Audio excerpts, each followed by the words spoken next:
আজকে বানাবো egg chicken roll একটু অন্যভাবে। খেতে কিন্তু দারুণ হয়।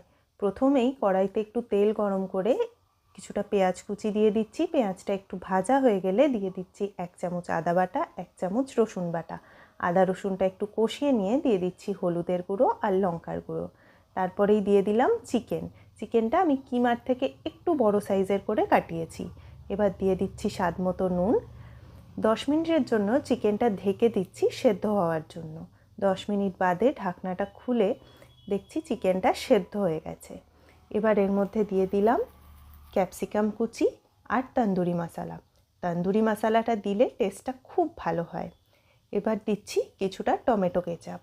এবার ভালো করে নাড়াচাড়া করে নিলে আমাদের চিকেনের পুরটা কিন্তু রেডি। এবার একটা কড়াইয়ে একটু তেল গরম করে পেঁয়াজ কুচি আর ক্যাপসিকাম কুচি সামান্য একটু সতে করে নিচ্ছি একটু গোলমরিচের গুঁড়ো দিয়ে। এটা কিন্তু বেশি ভাজতে হবে না, জাস্ট একটুখানি সতে করে নিতে হবে।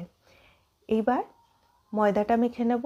তার জন্য ময়দার মধ্যে একটুখানি নুন আর চিনি দিয়ে দিচ্ছি আর দিচ্ছি সাদা তেল।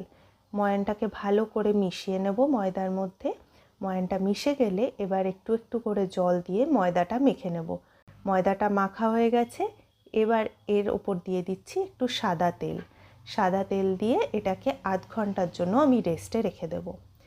একটা ডিম ফাটিয়ে নিয়ে তার মধ্যে একটু নুন আর গোলমরিচ দিয়ে ডিমটাকে ফেটিয়ে নিলাম। এবার আমি পরোটাটা বেলে নেব। এর জন্য একটা লেচির ওপর একটুখানি ময়দা ছড়িয়ে দিচ্ছি। পরোটাটা একটু বড় সাইজের করেই বেলতে হবে। প্রথমে পরোটাটাকে একটু সেঁকে নিচ্ছি। পরোটাটা একটু সেঁকা হয়ে গেলে এর ওপর আমি একটু অয়েল ব্রাশ করে দেব। দু সাইডেই অয়েলটা ব্রাশ করে দিচ্ছি। এবার একটু নাড়াচাড়া করে নিচ্ছি, ভালো করে চেপে চেপে ভেজে নিয়ে এবার দিয়ে দিচ্ছি ডিমের গোলাটা দিয়ে ভালো করে চেপে চেপে ভেজে নিলাম। এইবার পরোটাটার ওপর দিয়ে দিচ্ছি চিকেনের ফিলিংটা, পেঁয়াজ আর ক্যাপসিকাম ভাজাটা, দিয়ে দিচ্ছি কিছুটা কাঁচা লঙ্কা আর টমেটো কেচাপ। ব্যাস, এবার রোল করে নিলেই তৈরি হয়ে গেল আমাদের দারুণ সুস্বাদু চিকেন রোল। রেসিপিটা যদি ভালো লেগে থাকে তাহলে চ্যানেলটা অবশ্যই সাবস্ক্রাইব করবেন।